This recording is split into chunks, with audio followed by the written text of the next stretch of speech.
ஒரு ஆசாமி வேகமாக ஓடிக்கிட்டு இருந்தான். ஏன் இப்படி ஓடுறேன்னு கேட்டார் இன்னொருத்தர். அங்கே ஒரு ஆள் அடிபட்டு கிடக்கிறான், அதை பார்த்தேன், உடனே ஓடுறேன்னா. எங்கேன்னு கேட்டார். ஆஸ்பத்திரிக்குன்னா. ஒரு ஆள் அடிபட்டு கிடக்கிறத பார்த்தா உடனடியாக நாம் செய்ய வேண்டியது முதல் உதவி, அதுக்கப்புறம் தான் ஆஸ்பத்திரி. இன்றைக்கி விபத்துங்கிறது சர்வசாதாரணமாக நடந்துக்கிட்டு இருக்குது. வாகன விபத்து, வெடிகுண்டு விபத்து, தீ விபத்து, கட்டடம் சரியறது, பூகம்பம், இப்படி நிறைய நடக்குது. ஒரு விபத்தை பார்த்துட்டா நம்மளில் பல பேர் நமக்கு என்னத்துக்கு வம்புன்னு ஒதுங்கி போயிடுறதும் உண்டு. சில பேர் துணிஞ்சு கிட்ட போய் உதவி செய்கிறதும் உண்டு. அப்படி உதவி செய்ய நினைக்கிறவங்களுக்கு உபயோகப்படுற தகவல் இது.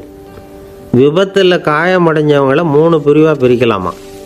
முதல் வகை கொஞ்சம் சீரியஸானது, உயிருக்கு உடனே ஆபத்து தரக்கூடியது. மூளை காயம், முகம், கழுத்து காயங்கள், இருதயம், நுரையீரல் காயங்கள், வயத்தில் உள்ளுறுப்பு காயங்கள், அதிகப்படியான இரத்தப்போக்கு, இதனால எல்லாம் பாதிக்கப்பட்டிருந்தால் அது முதல் வகை அப்படின்னு நாமளே மனசுக்குள்ளே முடிவு பண்ணிக்கணும். இவங்களுக்கெல்லாம் உடனடியாக முதல் உதவி கொடுக்கணும். தாமதப்படுத்தாமல் ஆஸ்பத்திரிக்கு கொண்டுகிட்டு போயிடணும். இப்படி கொஞ்சம் எச்சரிக்கையாக நடந்துக்கிட்டால் அவங்களில் பல பேரை காப்பாற்றி போடலாம். ரெண்டாவது வகை எப்படின்னா, முதல் உதவி விரைவாக கிடைச்சா உயிர் பிழைக்கக்கூடிய மார்பு காயங்கள், கைகால் எலும்பு முறிவு, இடுப்பு முதுகெலும்பு காயம், சீரான இரத்த சேதம், இப்படிப்பட்டவங்களை ரெண்டாவது வகையாக பிரிக்கணும். ஆபத்து இல்லாத சிராய்ப்புகள், சிறு காயங்கள், இரத்த உறைவுகள், இதனால் பாதிக்கப்படுறவங்க மூணாவது வகை.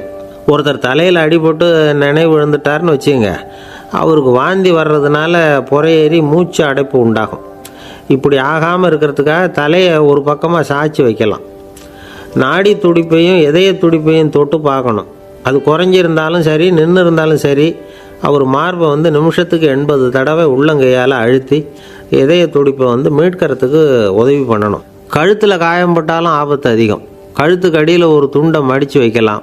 2 பக்கமும் சின்ன தலையணை அல்லது துணி மடிப்புகளை வச்சு கழுத்தை அதிகமாக அசையாமல் பார்த்துக்கலாம். முதுகெலும்பு முறிஞ்சிருக்குமோ அப்படிங்கிற சந்தேகம் இருந்ததுன்னா அவரை அதிகமாக அசைய விடக்கூடாது.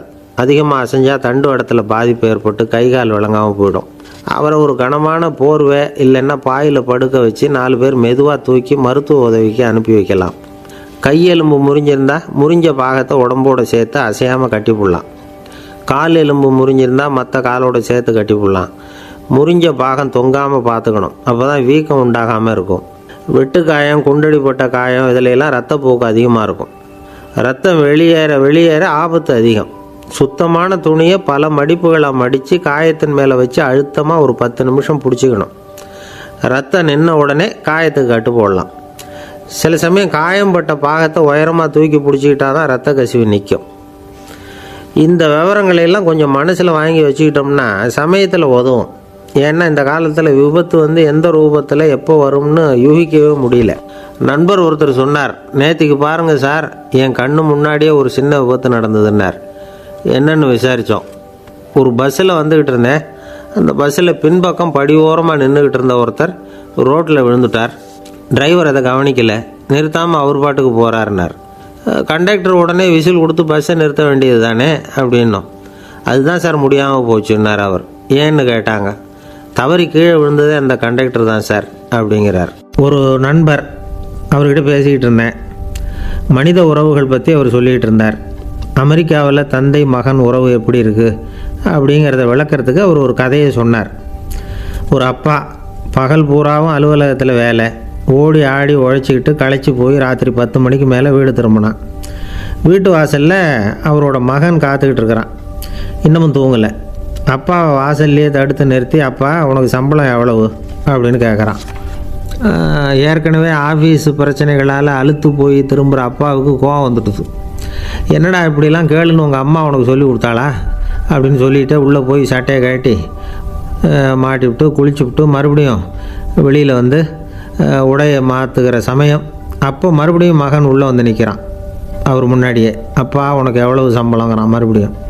அப்பாவுக்கு எரிச்சல் அதிகமாகிட்டுது. மணிக்கு $20 போதுமா அப்படின்னார். அப்படின்னா எனக்கு ஒரு $10 தர முடியுமா நான் மகன்? இதுக்கு தான் என் சம்பளம் எவ்வளவுன்னு கேட்டியா? 2ஆம் வகுப்பு படிக்கிற உனக்கு எதுக்குடா $10 அப்படின்னு கத்திவிட்டு தொலைக்காட்சி பெட்டியின் முன்னாடி போய் உட்காந்துக்கிட்டு ஏதோ நிகழ்ச்சியை பார்க்க ஆரம்பிச்சிட்டார். கொஞ்ச நேரம் கழித்து மறுபடியும் மகன் வந்து நிற்கிறான். அப்பா ப்ளீஸ் எனக்கு ஒரு $10 கொடுக்க முடியுமா? மகனுடைய கண்களில் கண்ணீர்.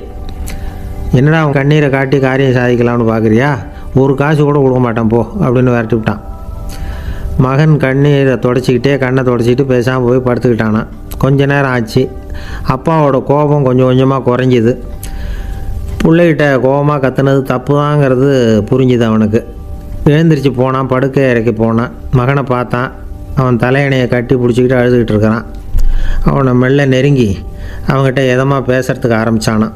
எதுக்குடா உனக்கு $10 பள்ளிக்கூடத்தில் கேட்டாங்களா அப்படின்னு கேட்டானான். மகன் சொல்லியிருக்கான், இல்லை டாடி, உனக்கு 1 மணி நேரம் சம்பளம் $20ன்னு சொன்னேன். நீ ஏற்கனவே எனக்கு கொடுத்த பாக்கெட் மணி $10 என்கிட்ட இருக்குது. இப்போ நீ இன்னொரு $10 கொடுத்தீங்கன்னா அதையும் சேர்த்து $20 ஆகிடும். அந்த $20 நான் உனக்கு கொடுத்துருவேன். அப்படி கொடுத்தா நீ என் கூட 1 மணி நேரம் செலவழிப்ப இல்லையா? அதுக்காக தான் $10 கேட்டேன் அப்படின்னு சொன்னானான். அந்த அப்பா கண்ணு கலங்கி போச்சான். ஆதரவோடு தன்னுடைய மகனை கட்டி பிடிச்சி அழ ஆரம்பிச்சிட்டாராம். இதுதான் நண்பர் சொன்ன கதை. அமெரிக்கா மட்டும் இல்லை, உலகம் பூராவும் இன்றைக்கி மனித உறவுகள் இப்படி தான் மாறிட்டுருக்கு. பெரியவர்கள் அறிவுரை என்ன தெரியுமா? உங்கள் குழந்தைகளிடமிருந்து குழந்தை பருவத்தை பிரித்து விடாதீர்கள் அப்படிங்கிறது தான். அதாவது இன்றைய குழந்தைகள் தங்கள் பிருந்தாவனத்தை இழந்து விடுகிறார்கள் அப்படிங்கிறது அவங்களுடைய கருத்து. இந்த நிலைக்கு நாம் காரணமாக இருந்துடக்கூடாது.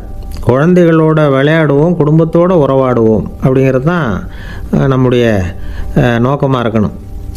இன்றைய உறவு முறைக்கு இன்னொரு உதாரணம் சொல்லுவாங்க. ஒருத்தர் வந்தாராம், அவர் பக்கத்தில் ஒரு சின்ன பையன்.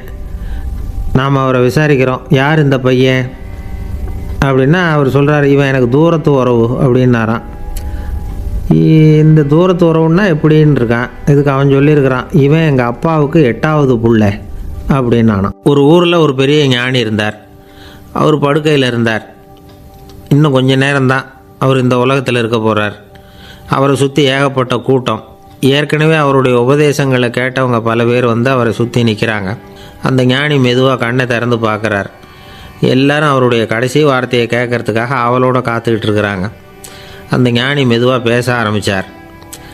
நான் என்னுடைய வாழ்நாள் பூராவும் உங்களுக்கு நிறைய போதனைகள் சொல்லிக்கிட்டு இருக்கிறேன். பேரானந்தம், மகிழ்ச்சி, தியானத்தன்மை இதை பற்றியெல்லாம் சொல்லியிருக்கிறேன். இப்போ நான் வேறு ஒரு கரைக்கு போய்கிட்டுருக்கிறேன். நான் இனிமேல் இந்த கரையில் இருக்க மாட்டேன். நீங்கள் நான் சொன்னதையெல்லாம் கேட்டீங்க, ஆனால் எதையும் நீங்கள் நடைமுறைப்படுத்தி பார்க்கல. எல்லாம் கேட்டதோடு சரி, அதோடு விட்டுவிட்டீங்க. அப்புறம் அதை தள்ளி போட்டுக்கிட்டே வந்துட்டீங்க. மேலும் அதை தள்ளி போடுறதுல எந்த பிரயோஜனமும் கிடையாது. இப்போ நான் போய்கிட்டு இருக்கிறேன். உங்களில் யாராவது என்னோட வர்றதுக்கு தயாரா அப்படின்னு கேட்டார். அவ்வளவுதான். யாரும் வாயை திறக்கலை. ஒரே மௌனம், சத்தமே இல்லை. ஒருத்தர் பார்த்துக்கிட்டே நிற்கிறாங்க. அந்த கூட்டத்தில் ஒரு ஆள் அந்த ஞானி கூடவே 40 வருஷத்துக்கு மேலே இருந்திருக்கிறான். அவனும் வாயை திறக்காமல் இன்னொருத்தன் முகத்தை பார்த்துக்கிட்டே நிற்கிறான். இந்த சமயத்தில் பின்னாடி நின்றுக்கிட்டு இருந்த ஒருத்தன் கையை தூக்கினான். ஞானி அவனை பார்த்தார். சரி, ஒருத்தனுக்காவது நம்மோட வர்றதுக்கு தைரியம் இருக்குது அப்படின்னு நினச்சார். ஆனால் அந்த ஆள் என்ன சொன்னான் தெரியுமா? ஐயா, நீங்கள் கேட்குறப்போ நான் உடனே எழுந்திருக்கல, கையை மட்டும்தான் தூக்கினேன். என்ன காரணம்னா, நான் எப்படி அடுத்த கரைக்கு சேர்றதுங்கிறது தெரிஞ்சுக்கிறதுக்காக தான். அந்த விவரத்தை மட்டும் இப்போ உங்ககிட்ட இருந்து நான் தெரிஞ்சுக்க ஆசைப்பட்றேன். ஏன்னா இப்போ நான் உங்கள் கூட வர்றதுக்கு தயாராக இல்லை. எவ்வளவோ காரியங்களை நான் இன்னும் இங்கே முடிக்க வேண்டி இருக்குது. வீட்டுக்கு ஒரு விருந்தினர் வந்திருக்கிறார். என்னுடைய இளைய மகனுக்கு கல்யாணம் பண்ணி வைக்கணும். அதனால் இன்றைக்கி உங்கள் கூட வர முடியாது. அது மட்டும் இல்லை, இப்போ உங்கள் கூட அடுத்த கரைக்கு வந்தால் திரும்பி வர முடியாதுன்னு வேறு சொல்கிறீங்க. அதனால் இப்போ நான் வரல. இன்னொரு நாள் நிச்சயமாக நான் வர்றேங்க, உங்களை சந்திக்கிறேன். அதனால் இப்போ நீங்கள் இன்னொரு தடவை எங்களுக்கு விளக்கமாக சொல்லணும். ஏற்கனவே பல தடவை சொல்லியிருக்கிறீங்க. தயவு பண்ணி இப்போ ஒரு தடவை சொன்னீங்கன்னா சௌகரியமாக இருக்கும். அந்த அடுத்த கரையை அடையிறது எப்படி? இப்போ ஒரு தடவை அதை விளக்கமாக சொல்லிட்டிங்கன்னா நல்லா ஞாபகப்படுத்திக்குவேன். அது சரியான சமயம் வர்றப்போ இது எனக்கு உதவியாக இருக்கும் அப்படின்னு நானும். ஆனால் உண்மை என்ன தெரியுமா? அந்த சரியான சமயம் வரவே இல்லை அப்படிங்கிறது தான் உண்மை. இப்படி அந்த கதை முடியும். இந்த கதை அந்த ஒரு ஆளுக்கு மட்டும் இல்லை, கிட்டத்தட்ட எல்லாருக்குமே அது பொருந்தும் அப்படிங்கிறாங்க விவரம் தெரிஞ்சவங்க. எல்லாருமே அந்த சரியான தருணத்துக்காக தான் காத்துக்கிட்டு இருக்கிறாங்களாம். அதுக்காக ஜோசியம் பார்க்குறாங்க, கைரேகை பார்க்குறாங்க. நாளைக்கு என்ன நடக்குங்கிற ஆவலில் எல்லாரும் காத்துக்கிட்டு இருக்கிறாங்க. ஆனால் அந்த ஒரு நாள் ஒருபோதும் வரப்போகிறதில்ல. நீங்கள் தள்ளி போடுறதுக்காக பல அர்த்தமில்லாத காரணங்களை தேடுறீங்க அப்படிங்கிறார் ஒரு ஞானி. காத்திருக்கிறதுலேயே நம்ம காலம் ஓடி போயிடுது. ஏன்னா இன்றைக்கி நாம் சிந்திக்கிறது நாளைக்கு நாம் சிந்திக்கிறதில்ல. ஒவ்வொரு நாளும் ஒவ்வொரு மாதிரி போயிடுது. நாளைக்கு மறுநாளை பற்றியே சிந்திக்கிறோம். இப்படியே அது பாட்டுக்கு போயிடும். கரையை தொட்டு பார்க்குறது எப்போ? இதுதான் கேள்வி. நமக்கு வேண்டியப்பட்ட ஒருத்தர் ஒரு ரயில்வே பிளாட்ஃபாரத்தில் நின்றுட்டு இருக்கிறார். அங்கே இருக்கிறவங்கக்கிட்ட கேட்குறாராம், விசாரிக்கிறார். ஏங்க கிழக்க போகிற ரயில் போயிட்டுதுங்களான்னாராம். போயிட்டுதுன்னு இருக்கிறாங்க. கொஞ்ச நேரம் கழித்து ஏங்க மேற்க போகிற ரயில் போயிட்டுதுங்களான்னு கேட்டிருக்காரு. போயிட்டுதுங்களான்ருக்காங்க. அப்புறம் கொஞ்சம் நேரம் கழித்து மறுபடியும் ஏங்க 10:30 மணி வண்டி போட்டுதான்னு கேட்டிருக்காரு. தொடர்ந்து காலையிலேருந்து சாயந்தரம் வரைக்கும் இப்படி ஒரே இடத்துல நின்றுட்டு கேட்டுக்கிட்டே இருக்கிறார். இதை பார்த்துக்கிட்டு இருந்த ஒருத்தர் அவர்கிட்ட வந்து, ஏங்க நீங்கள் எங்கே போகணும் அப்படின்னு கேட்டாராம். இவர் மெதுவாக சொன்னாராம், இந்த ரயில்வே லைனை தாண்டி அந்த பக்கம் போகணும் அப்படின்னாராம். நம்பிக்கை இல்லைன்னா இந்த உலகத்தில் நாம் வந்து நடமாடவே முடியாது. அவநம்பிக்கையோடு இருந்துக்கிட்டு இருந்தால் என்றைக்கும் அவஸ்தை தான். நாம் நம்புறது நடக்குதோ இல்லையோ அது வேறு விஷயம். ஆனால் எதையும் நம்பி தான் நாம் அடி வைக்க வேண்டியிருக்கு. வேறு ஒன்றும் வேணாம். ஒரு லாட்ரி சீட்டு வாங்குகிறோம். அது எங்கே நமக்கு விழப்போகுது அப்படிங்கிற அவநம்பிக்கையோடவா வாங்குகிறோம்? பரிசு நமக்கு தான் அப்படிங்கிற நம்பிக்கை உள்ளூர இருக்கிறதுனால தான் அதை வாங்குகிறோம். இருந்தாலும் முடிவு வேறு மாதிரி ஆகிடுது. அதுக்காக மனசு சோர்ந்து போகிறதில்ல. அடுத்த மாதமும் சீட்டு வாங்குகிறோம். இந்த நம்பிக்கை தான் மனித வாழ்க்கைக்கு ஆதாரம். ஒரு கடையில் போய் டீ சாப்பிட்றீங்க. அந்த டீ நல்ல டீ தானா, அதில் விஷம் கலந்துருக்குமா அப்படிங்கிற சந்தேகம் வந்துட்டுதுன்னு வச்சுங்க. அதுக்கப்புறம் அதை எப்படி நீங்கள் சாப்பிட முடியும்? நம்பி தான் சாப்பிட்ணும். ரயில் ஒழுங்காக போய் சேருங்கிற நம்பிக்கை இருக்கிறதுனால தான் அதில் ஏறி உட்காடுறோம். லெட்டர் ஒழுங்காக போய் சேருங்கிற நம்பிக்கை இருக்கிறதுனால தான் பெட்டியில் போடுறோம். சரி, நம்ம கதையெல்லாம் நம்மளோட இருக்கட்டும். மனித நம்பிக்கை வந்து எந்த அளவுக்கு உறுதியாகவும் அறிவுபூர்வமாகவும் இருக்கணுங்கிறதுக்கு அலெக்சாண்டர் வாழ்க்கையில் நடந்த ஒரு சம்பவத்தை உதாரணமாக சொல்லலாம். இந்த உலகத்தையே ஜெயிக்கணும்னு புறப்பட்டார் அலெக்சாண்டர். ஒரு கட்டத்தில் அவர் சிட்னஸ் நதி கரைக்கு வந்து சேர்ந்தார். அந்த சமயத்தில் அவருக்கு கடுமையான நோய் வந்துட்டுது. அவர் கூடவே வந்திருந்த கிரேக்க வைத்தியர்கள் என்னென்னமோ முயற்சியெல்லாம் பண்ணி பார்த்தாங்க. இருந்தாலும் அலெக்சாண்டருக்கு வந்திருக்கிறது என்ன நோய்ங்கிறத அவங்களால கண்டுபிடிக்க முடியல. ஏன்னா அந்த பகுதியில் உள்ளவங்களுக்கு மட்டுமே அதிகமாக வரக்கூடிய ஒரு வினோதமான நோயாக இருந்தது அது. ஆனால் அவர் இருக்கிற இடம் எதிரியோட இடம், பாரசீக மன்னனோட ஆளுகைக்கு உட்பட்ட இடம். என்ன பண்ணுறது அப்படின்னு எல்லாரும் யோசனை பண்ணாங்க. பாரசீக மன்னனோட அரண்மனையில் இருக்கிற வைத்தியர் வந்தால் இந்த நோயை குணப்படுத்தி விடுவார் அப்படின்னு சொன்னாங்க.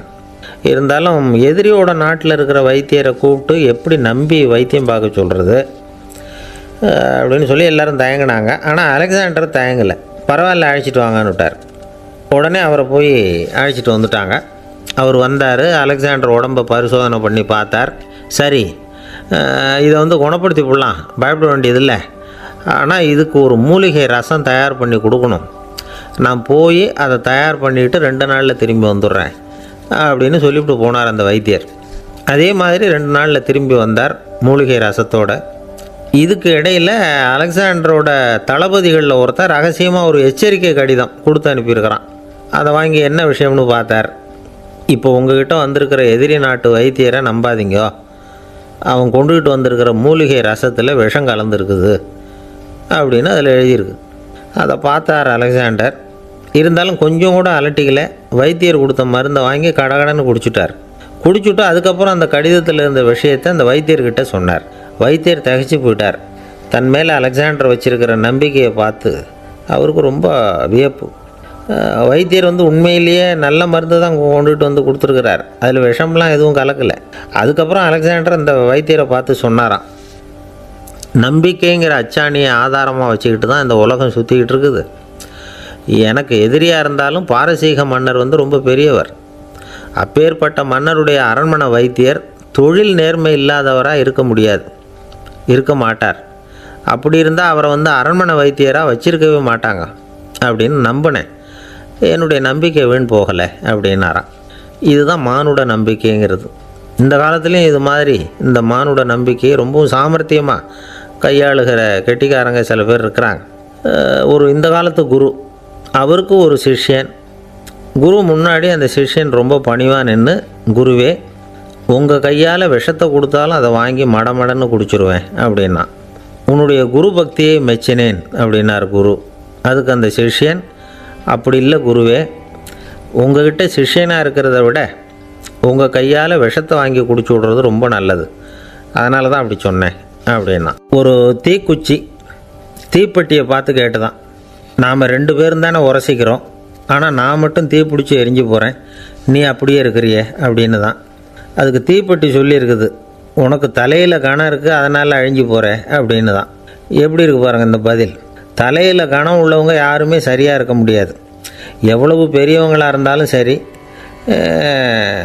ரொம்ப கஷ்டம்தான் அது. கர்வம்ங்கிறது கூடவே கூடாது. இதை விளக்கிறதுக்கு மகான் ஒருத்தர் ஒரு சம்பவத்தை சொல்கிறார். அர்ஜுனன் தீர்த்த யாத்திரை பண்ணானா. அப்போது தென்னிந்தியாவுக்கு வந்திருக்கிறான். ராமேஸ்வரத்துக்கு போனப்போ அங்கே இலங்கைக்கு கல்லுலாம் அடுக்கி போடப்பட்டிருந்த பாலத்தை பார்த்தானா. ஒரு சின்ன குரங்கு அதுக்கு பக்கத்தில் விளையாடிக்கிட்டு இருந்திருக்கு. அதை பார்த்துட்டு அர்ஜுனன் சிரிச்சிருக்கான். ஏன் சிரிக்கிறேன்னு கேட்டிருக்கு அந்த குரங்கு. ராமன் மிகச்சிறந்த வில் வீரன். அப்படி இருக்கிறப்போ அவன் இலங்கைக்கு அம்புகளாலேயே ஒரு பாலம் கட்டியிருக்கலாம். அதை விட்டுட்டு போயும் உன்ன மாதிரி குரங்குகளை துணையாக வச்சுக்கிட்டு இப்படி ஒரு கருங்கல் பாலத்தை கட்டியிருக்கிறானே அப்படின்னு நானா. அம்புகளால் பாலம் கட்ட முடியுமா அப்படின்னு கேட்டுதான் குரங்கு. ஏன் முடியாது, என்னால் முடியுமேன்னு இருக்கான் அர்ஜுனன். அம்பால் பாலம் கட்டலாம், இருந்தாலும் என்ன மாதிரி குரங்குகள் ஏறி நடந்தால் அது தாங்குமா? அதனால தான் ராமர் கருங்கல் பாலமே கட்டினார் அப்படின்றது குரங்கு சொல்லிச்சான். அப்படியே சொல்கிற, நான் வேணும்னா இப்போ அம்புகளாலேயே ஒரு பாலத்தை கட்டுறேன், நீ அது மேலே ஏறி நடந்து பார். பாலம் விழுந்துட்டுதுன்னா நான் தீ மூட்டி அதில் குதித்து உயிர் தியாகம் பண்ணிவிடுறேன் அப்படின்னு நான் ரொம்ப கோபமாக. உடனே அந்த சின்ன குரங்கு பெரிய உருவம் எடுத்துட்டு தான் கையில் கதையோடு அர்ஜுனன் முன்னாடி நிற்கிறான் அனுமன். பார்த்தா, என்னுடைய தலைவர் ராமரையா இழிவாக பேசுகிற, நீ இப்போ பாலம் கட்டு, நான் என்னுடைய பலத்தை காட்டுறேன் அப்படின்னு அனுமன். அர்ஜுனன் தன்னுடைய காண்டிபத்தை எடுக்கிறான், சரமாரியாக அம்புகளை விடுறான். அதெல்லாம் ஒன்றோட ஒன்று கோத்துக்கிட்டு அப்படியே பாலம் மாதிரி நிற்கிது. அர்ஜுனன் தலை நிமிர்ந்து நின்னான். அனுமன் உயர கிளம்பி அங்கேருந்து பாலத்தில் பொத்துன்னு இறங்கினான். பாலம் அப்படியே நொறுங்கி போச்சு தூள் தூளாக. என்ன அர்ஜுனா, இப்போ என்ன செய்ய போகிற அப்படின்னு நான் ஏளனமா. அர்ஜுனன் தலையை தொங்க போட்டுக்கிட்டான். சொன்னபடி தீ மூட்டி அதில் குதிக்கிறதுக்காக 3 தடவை சுற்றி வந்தான். அப்போது கிருஷ்ணர் அங்கே வந்தார். என்ன அர்ஜுனா, என்ன நடக்குது, என்ன இது அப்படின்னு ஒன்றும் தெரியாத மாதிரி கேட்டார். அர்ஜுனன் வாயை திறக்கிறதுக்கு முன்னாடி அனுமன் வாயை திறந்தான், நடந்ததை சொன்னான். அர்ஜுனன் சவால் விட்டபடி உயிர் திறந்தே ஆகணும்னு அனுமன். கிருஷ்ணர் யோசனை பண்ணார். நல்லது, இந்த சவால் விட்டதுக்கும் நடந்ததுக்கும் யார் சாட்சி? பெரிய ஒருத்தரை சாட்சியாக வச்சுக்கிட்டல்லவா நீங்கள் இந்த போட்டியை நடத்தியிருக்கணும் அப்படின்னார். அதனால் என்ன, இப்போ மறுபடியும் அந்த போட்டியை நடத்திவிட்டா போச்சு, என்னால் அந்த அம்பு பாலத்தை நொறுக்க முடியாதா அப்படின்னு அனுமன். சரி, இப்போ மறுபடியும் அது நடக்கட்டும்னார் கிருஷ்ணர். அர்ஜுனன் அம்பு பாலம் அமைச்சான். அனுமன் ஏறி குதிச்சான். பாலம் அசைஞ்சு கொடுக்கவே இல்லை, அவ்வளோ உறுதியாக இருக்குது. இப்போ அனுமன் தலையை குனிஞ்சிக்கிட்டான். அர்ஜுனன் நன்றியோடு நிமிர்ந்து பார்த்தான். கிருஷ்ணருடைய தோள்கள்லேயும் முதுகள்லேயும் ரத்தம். என்ன சுவாமி, என்ன நடந்ததுன்னு நான் பதறி போய், உன் அம்பு பாலத்தை நான் தான் முட்டு கொடுத்து தாங்கிக்கிட்டு இருந்தேன். அனுமன் குதித்தப்போ என் மேலே ஏற்பட்ட காயங்கள் இவை. பின்ன உன்னுடைய அம்பு பலத்தினாலேயா பாலம் நின்றுதுன்னு நினைக்கிற அப்படின்னாரான். முதல்ல அர்ஜுனன் அப்புறம் அனுமன் 2 பேருக்குமே கர்வ பங்கம் ஆகிட்டு தான். அதாவது அவங்கக்கிட்ட இருந்த கர்வம் போயிட்டுது. யாராக இருந்தாலும் கர்வம் கூடாதுங்கிறத இதிலேருந்து நாம் புரிஞ்சுக்கணும். இந்த காலத்தில் நாமெல்லாம் எந்த விஷயத்துக்கெல்லாம் கர்வப்பட்டுருக்கோம் தெரியுமா? ஒரு 2 பெண்கள் தங்களுடைய கணவன்மார்களை பற்றி ரொம்ப பெருமையாக பேசிக்கிட்டாங்களாம். அதில் ஒரு அம்மா சொல்லியிருக்கு, என் வீட்டுக்காரர்கிட்ட எந்த சப்ஜெக்ட் கொடுத்தாலும் சரி அந்த விஷயத்தை பற்றி அழகாக 1 மணி நேரம் பேசுவார் அப்படின்னாங்களாம். உடனே இன்னொரு அம்மா, அது என்ன பிரமாதம், என் வீட்டுக்காரருக்கு சப்ஜெக்டே தேவையில்லை, விஷயமே இல்லாமல் நாள் பூரா பேசிக்கிட்டு இருப்பார் அப்படின்னாங்களாம். ஒரு காடு, நல்ல மரம்லாம் செழிச்சு இருந்தது. அப்படிப்பட்ட காட்டில் ஒரு சாது இருந்தார். அவர் எப்படின்னா எப்பவும் ஒரு மரத்தடியில் உட்காந்துருப்பார். ஏன்னா அவருடைய இருப்பிடமே அதுதான். அவர் என்ன பண்ணுவார், 3 கல் வச்சுருந்தார். செங்கல் மாதிரி இருக்கும், ஆனால் அதை விட கொஞ்சம் பெருசாக இருக்கும். எதுக்கு அந்த 3 கல்லுன்னா அதுதான் அவருடைய படுக்கை. அதாவது தூங்குறப்ப ஒரு கல்லை தலைக்கு கீழே வச்சுக்குவார், இன்னொரு கல்லை இடுப்புக்கு கீழே வச்சுக்குவார், இன்னொரு கல்லை காலுக்கு கீழே வச்சுக்குவார். உடம்பை அப்படியே ஒரு தகட்டால் மூடிக்குவார், அப்படியே தூங்கி போடுவார். மழை பெய்யுதுன்னு வச்சுங்க, அவர் உடம்பு 3 கல் மேலே இருக்குதா, அதனால் தண்ணி அடியில் ஓடி போடும், உடம்பு நனையாது. மேலே தகடு இருக்கிறதுனால மழையும் உடம்புல படாது. அவர் தூக்கமும் கிடையாது, நிம்மதியாக தூங்குவார். பகலில் அந்த 3 கல்லையும் ஒரு சேர ஒரு அடுப்பு மாதிரி வச்சு அது மேலே உட்காந்துக்குவார். அதனால் பாம்பு பூச்சி எதுவும் அவரை தொந்தரவு பண்ணுறதில்ல, அது பாட்டுக்கு நடந்து போயிடும். அவர் பாட்டுக்கு நிம்மதியாக இருப்பார். யாராவது எதையாவது கொண்டுகிட்டு வந்து கொடுத்தா அதை வாங்கி சாப்பிடுவார், அவ்வளவுதான். ஒரு நாள் அந்த நாட்டு அரசன் காட்டுக்கு வேட்டையாட வந்தான். அந்த வழியாக வந்தப்போ இந்த சாது படுத்துருக்கிறத பார்த்தான், பரிதாபப்பட்டான். ஐயோ பாவம், இவர் இப்படி இந்த கல் மேலே உடம்ப வச்சுக்கிட்டு தூங்குறாரு, என்ன பாடுபடுவார், இவரை நாம் அரண்மனைக்கு அழைச்சிட்டு போய் சுகமாக நிம்மதியாக இருக்கிறதுக்கு வழி செஞ்சு கொடுப்போம், அது ரொம்ப நல்லாயிருக்கும் அப்படின்னு நினச்சான். அப்படி நினச்சிக்கிட்டே அரண்மனைக்கு வந்துட்டான். அதுக்கப்புறம் ஒரு பல்லக்கையும் 2 சேவகர்களையும் காட்டுக்கு அனுப்பி அந்த சாதுவை மெதுவாக இங்கே அழைச்சிட்டு வந்துடுங்க அப்படின்னு சொல்லி அனுப்பி வச்சான். இவங்க போய் அவர்கிட்ட விவரத்தை சொன்னாங்க. எனக்கு என்னத்துக்கு அரண்மனை வாசம் அப்படின்னார். இருந்தாலும் மன்னர் உத்தரவு, நீங்கள் அவசியம் வரணும் அப்படின்னாங்க இவங்க. சரின்னு சொல்லிவிட்டு வேறு வழி இல்லாமல் புறப்பட்டார். புறப்படும் பொழுது என்ன பண்ணார்னா, மறக்காமல் அந்த 3 கல், ஒரு தகடு, அதையும் எடுத்து பல்லக்கில் வச்சுக்கிட்டார். என்னத்துக்கு இதையெல்லாம் எடுத்து வைக்கிறாரு அப்படின்னு சொல்லி அவங்க யோசனை பண்ணாங்க. இருந்தாலும் அதை பற்றி ஒன்றும் கேட்கல. பேசாமல் அவரை அழைச்சிட்டு போய் அரண்மனையில் விட்டுட்டாங்க. அரசன் ஓடி வந்தான், வரவேற்றான், அறுசுவை உணவு படைத்தான். அவர் படுக்கிறதுக்கு தங்க கட்டில், பட்டு மெத்தை, இப்படி எல்லாம் ஏற்பாடு பண்ணி வச்சான். இங்கே படுத்து ஓய்வு எடுத்துக்கங்க அப்படின்னு சொல்லிவிட்டு அவன் பாட்டு போயிட்டான். மறுநாள் காலையில் வந்து பார்க்குறான், சாது படுத்துருக்கிறார். எப்படி தெரியுமா, அந்த பட்டு மெத்தை மேலே 3 கல்லையும் வச்சு வழக்கம் போலவே அது மேலே படுத்துருக்கிறார். அதுக்கு மேலே தகடு. அரசன் பார்த்துட்டு அதிர்ச்சி ஆகிட்டான். என்ன சுவாமி இப்படி அப்படின்னா, சாது சொன்னார், எனக்கு தேவையும் இல்லை குறையும் இல்லை, எல்லா இடத்துலையும் எனக்கு ஒரே மகிழ்ச்சி தான் அப்படின்னார். மகிழ்ச்சிங்கிறது தங்க கட்டிலேயோ பட்டு மெத்தையிலேயோ இல்லை, அது மனசில் இருக்கிற ஒரு விஷயம். உண்மையான மகிழ்ச்சிக்கு வழி மனப்பக்குவம் அப்படிங்கிறது அந்த அரசனுக்கு புரிஞ்சுதான். இந்த காலத்தில் ஒரு சாமியார், அவரை தேடி ஒரு சீடன் வந்தான். என்னாச்சு தெரியுமா, சுவாமி எனக்கு நிம்மதி வேணும், அதுக்கு என்ன வழின்னு கேட்டான். சாமியார் நிமிர்ந்து பார்த்தார். அப்புறம் சொன்னார், நீ ஏகப்பட்ட பேர்கிட்ட கடன் வாங்கியிருக்கிற, அதையெல்லாம் திருப்பி கொடுத்தா தான் உனக்கு நிம்மதி கிடைக்கும்னார். இவனுக்கு ஆச்சரியம். அது எப்படி சாமி, அவ்வளவு கரெக்டாக நான் கடன் வாங்கினதை கண்டுபிடிச்சிங்க அப்படின்னா, உனக்கு கடன் கொடுத்து சாமியாராக போனதே நான் தான்ப்பா, அதனால தான் இந்த கதிக்கு வந்தேன். என்கிட்டயே நிம்மதிக்கு வழி கேட்குறியே, அதுதான்டா வேதனை அப்படின்னாராம் அவர்.